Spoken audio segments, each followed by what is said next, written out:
Welcome to the Deep Dive. Today we're taking on a really difficult but incredibly important topic. We're looking at source material covering the Clarke family murders in Australia. That's right.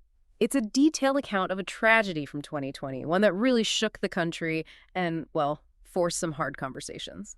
And our goal here, for you listening, is to really go beyond just the headlines. We want to distill what the sources tell us about the background, the legal context, which is quite complex, the event itself, and crucially, its legacy. Yeah, because understanding how this happened is key to understanding the societal shifts that followed. The sources make it clear this wasn't just a private tragedy, it became a public catalyst. So the core event we're focusing on, February 19th, 2020, Camp Hill, Queensland. Rowan Baxter murdered his estranged wife, Hannah Clarke, who was 31, and their 3 children. Aaliyah, who was 6, Leanna 4, and little Trey, just 3 years old. The method, as detailed in the sources, was horrific. It was arson.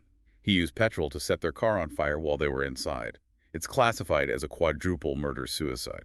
And the reason we're doing this deep dive, the real hook from the source material, is that this event sparked a national debate about domestic violence in Australia. That's the core takeaway we need to explore. It really did. It forced everyone to look at the systems supposedly in place to protect people. Because, as we'll see, the perpetrator, Rowan Baxter, he wasn't unknown to the system. He was subject to a domestic violence order, a DVO. He was involved in custody disputes. Right, so the system was engaged, which raises the really difficult question, doesn't it? How could this still happen? That's what we need to unpack based on the sources. Exactly. We need to look at the history of abuse the sources describe, the back and forth with the legal orders, and what that tells us about risk, especially with coercive control. Okay, let's start with that history. Section 1, the relationship background and legal battles. Where did the sources begin? Well, they start with Hannah Clarke meeting Rowan Baxter back in 2008. She was born in '88, so she would have been, what, 19 or 20? Yeah, just 19. And Baxter, born in '77, was about 11 years older. The source mentions he was New Zealand-born, had a background in rugby league, even trialed for the New Zealand Warriors. So, a bit of a profile there. They got married in 2012 in Kingscliff, New South Wales, and then they had their 3 children, Aaliyah, Liana, and Trey. On the surface, maybe a typical family setup. But the sources are clear that beneath that surface, things were very wrong. Very wrong. The reports that came out after the murders, detailed in our source material, alleged a long history of abuse, not just at the end, but throughout the marriage. And it wasn't just one type of abuse, was it? The sources specify several kinds. No, and this is critical for understanding the later focus on coercive control. The allegations included emotional abuse, physical violence, sexual abuse, and financial abuse. It was comprehensive. That financial abuse element, it often gets overlooked, but it's such a powerful tool of control. Absolutely. The source mentioning it implies it wasn't just about disagreements over money. It's about restricting independence, limiting access to funds, maybe controlling whether she could work, building debt in her name. It creates dependency. It makes leaving incredibly hard. It's that pattern of control, isn't it, which makes the victim feel trapped, unable to make their own choices, or even access help sometimes. Precisely. And this alleged pattern is the backdrop for when the legal system gets involved. There was a specific incident that acted as the catalyst for the domestic violence order, the DVO. What was that incident, according to the sources? It was on Boxing Day, 2019. Baxter allegedly kidnapped their daughter, Liana. Kidnapped his own daughter. Allegedly, yes.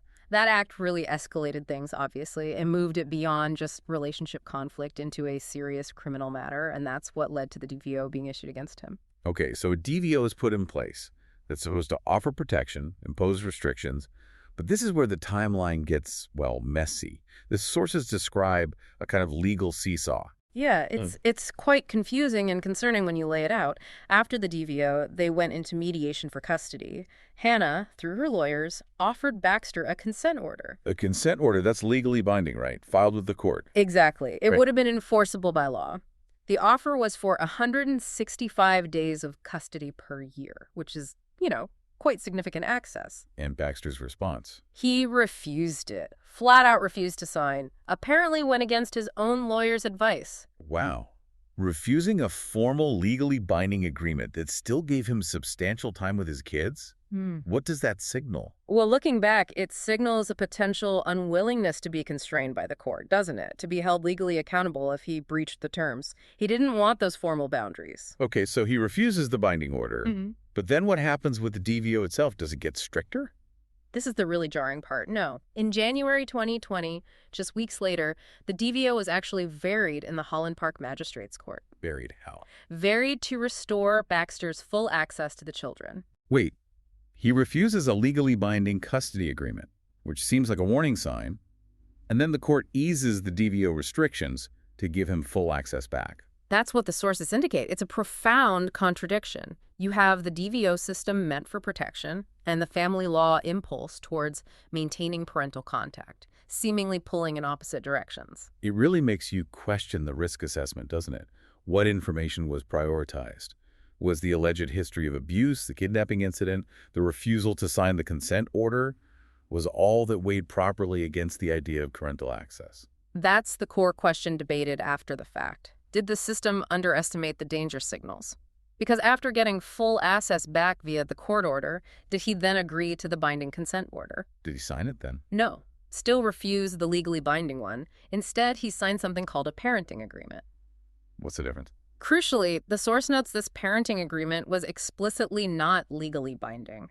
It gave him the same level of access the court had just restored, but without the teeth of a formal court order. So he gets the access he wants, but avoids the version that carries real legal consequences for breaches. Effectively, yes.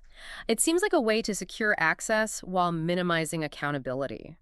A non-binding agreement relies on goodwill and trusts things that are fundamentally broken in situations involving alleged abuse like this. It seems like he chose the path of least resistance, legally speaking, or rather least accountability. But even that didn't last long. His access, even under this non-binding agreement, was revoked again shortly after. Why? What happened? In early February 2020, just before the murders, police charged Baxter with breaching the original DVO. And because of that breach, the non-binding access he had was taken away completely. So it's this incredibly volatile cycle. DVO issued, offer of binding custody refused, DVO varied down, giving access, non-binding agreement signed, DVO breach, access revoked entirely, all within weeks. Exactly. The pressure must have been immense. You can see the situation escalating rapidly towards that final tragic point. And amidst all this legal turmoil, the source mentioned something important about Hannah's identity. Yes, a small but significant detail. It notes she had legally started using her maiden name, Clarke, again, instead of Baxter. In the context of separating from someone allegedly abusive, reclaiming your name like that, it feels like a powerful act of trying to regain control of her own identity. It absolutely does. A symbolic step towards independence, even while the legal processes around her were arguably failing to keep her safe. Okay, let's move into the second section. The attack itself and the immediate outcome. This is obviously very difficult content. It is. So after Baxter's access was finally revoked in early February, the sources detail the events of February 19th, 2020. Where and when did the attack happen? It happened in Camp Hill, a suburb of Brisbane, Queensland. It was morning. Hannah was doing the school run, driving Aaliyah, Liana, and Trey. A moment of routine, deliberately targeted. And the method used? Arson. The sources are clear. Baxter approached the car, or got in, doused the interior with petrol, and ignited it. An act of extreme, calculated violence. The horror of that is unimaginable. But Hannah, even in that state, she provided crucial information, didn't she? She did. It's incredibly courageous.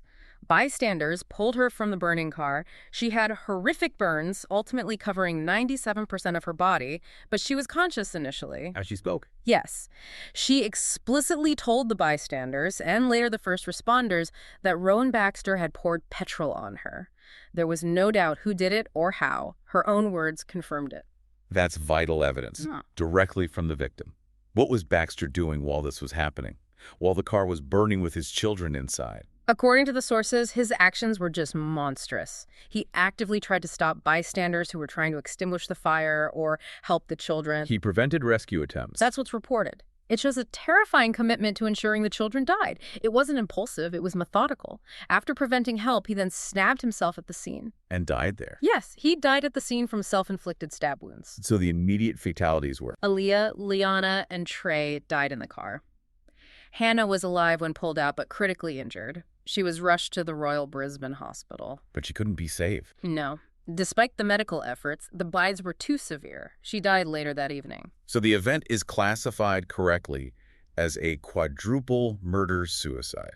Hannah, Aaliyah, Liana, Trey, all murdered by Baxter, who then killed himself. Yes. 4 lives lost. Understanding that scale is critical to grasping the national reaction that followed. Right, let's move to that. Section 3, the national legacy and the calls for change. This tragedy wasn't just statistics. It resonated deeply, didn't it? Oh, absolutely. The brutality, the fact children were involved, the history of alleged abuse coming out, it triggered this immense wave of public grief and, frankly, anger. How did that manifest initially? Very quickly, just 4 days later, February 23rd, there was a huge public vigil. It was held at the Bill Hewitt Reserve in Camp Hill, near the scene. The sources say over 1,000 people turned up. 1,000 people. That shows the depth of feeling, doesn't it? Taking it beyond just a local crime. Exactly. It became a focal point for mourning, but also for demanding action. And this public sentiment was reflected politically, too. How so? At the joint funeral for Hannah and the children on March 9th, 2020, some very high-profile figures attended. The Australian Prime Minister at the time, Scott Morrison, was there, and the Queensland Premier, Anastasia Palaszczuk. Having the national leader and the state leader attend sends a powerful message. It signals that this is a national issue, a systemic issue, not just a terrible, isolated crime. It acknowledged the broader context. And that broader context immediately became this national debate the sources mentioned. Instantly. The details emerging about Baxter's alleged history, the violence, the control, the reports of misogyny from family and friends cited in sources, combined with the confusing DVO situation, it all fueled this intense discussion about domestic violence. But specifically, it seemed to crystallize around one particular concept. Yes, coercive control. That became the absolute key takeaway and the focus of the legacy. While domestic violence awareness existed, this case really hammered home the danger of non-physical abuse patterns. Can we just clarify that term again? Coercive control. Because it's so central here. Yeah, definitely. Coercive control isn't about isolated incidents. It's a pattern of behavior using tactics like intimidation, degradation, isolation, and crucially, financial abuse and monitoring, all designed to make a person subordinate and dependent, to strip away their freedom and autonomy. So it's the overarching strategy of dominance, not just the occasional outburst of violence, though that can be part of it. Exactly. And the alleged history of emotional and financial abuse in Hannah's case fit this definition perfectly. It provided a devastatingly clear example for the public and policymakers. So clear, in fact, that Hannah herself received recognition for this. Yes, posthumously. Marie Claire magazine named her one of their Women of the Year in December 2020, and the citation specifically highlighted the nationwide awareness her case brought to coercive control in Australia. That's quite something. Her tragedy became the catalyst for understanding this insidious form of abuse. It absolutely did, and it led to tangible action. Following the murders, several Australian states, including Queensland where it happened and New South Wales, launched serious reviews and started moving towards criminalizing coercive control. So new laws specifically targeting that pattern of behavior. Yes, trying to create legal tools to intervene before it escalates to lethal violence. Recognizing that pattern as a crime in itself, that's a direct legislative legacy from this case, according to the sources. Beyond the government and legal changes, Hannah's family also took action, didn't they? They did. They showed incredible strength. In March 2020, very soon after, her parents set up a foundation. What's it called? Small Steps for Hannah. The name itself is quite poignant, suggesting early intervention, taking those small preventative steps. And their mission? The source quotes their mission statement, put a H-alt to the incidences and severity of domestic and family violence in Australia. H-alt-E being an acronym as well, standing for Hannah, Aaliyah, Liana, and Trey. That's powerful. So they created this ongoing advocacy organization. Yes, providing education, pushing for reform, supporting victims. It ensures the conversation continues, driven by the family's lived experience. And there's also a physical memorial. Yes, back in Camp Hill. That Bill Hewitt Reserve, where the vigil was held, now has a dedicated section called Hannah's Place. What's there? The source mentions a sign, a shelter for reflection, and newly planted trees. It was opened officially on September 8th, 2020. September 8th? It would have been Hannah's 32nd birthday. Her family was there with a local counselor. It's a permanent space for the community to remember and a constant reminder of what was lost. Okay, let's try to synthesize this as we wrap up. For you, the listener, what are the core knowledge points from this deep dive? I think first is the sheer complexity and the potential pitfalls within the legal system when dealing with domestic violence. The DVO process, custody battles, binding versus non-binding orders, it's fraught with challenges. Second, the nature of the abuse itself. Recognizing that domestic violence isn't just physical. The sources emphasize the alleged emotional, financial, sexual aspects, pointing clearly towards coercive control. And third, that direct link between this specific horrific event and the major national shift in awareness and legislative action around coercive control, this case forced that change. The sources also do something interesting. They place this Australian case in a wider context. Yeah, they do. They explicitly connect the Clarke family murders to other similar awful cases internationally. They mention familicide, the killing of one's own family members, and specifically car arson homicides. Which cases do they cite? The Powell family murders in the U.S., which had some chilling similarities, and the murder of Sera di Pietrantonio in Italy, also involving fire. So it highlights that these dynamics, extreme control, possessiveness, lethal retaliation, when a partner tries to leave, sadly, they aren't unique to one country. No, it underlines that this is a broader societal pattern, a global issue that different legal systems are grappling with, often inadequately. Which brings us to our final thought. We kept coming back to the system's involvement, didn't we? Hannah Clarke engaged with the system. She got a DVO. There was mediation. There were court variations. Access was granted, then revoked. Multiple interventions. Multiple interventions. And yet, the worst possible outcome still happened.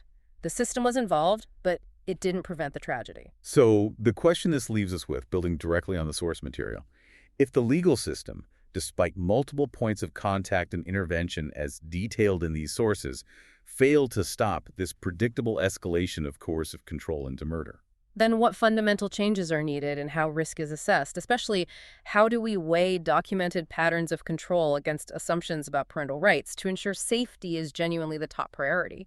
How does the system move from just documenting risk to actively, effectively preventing the final act? That's the heavy question we leave you with. How do we make the interventions truly protective? Something to think about. Thank you for joining us for this deep dive.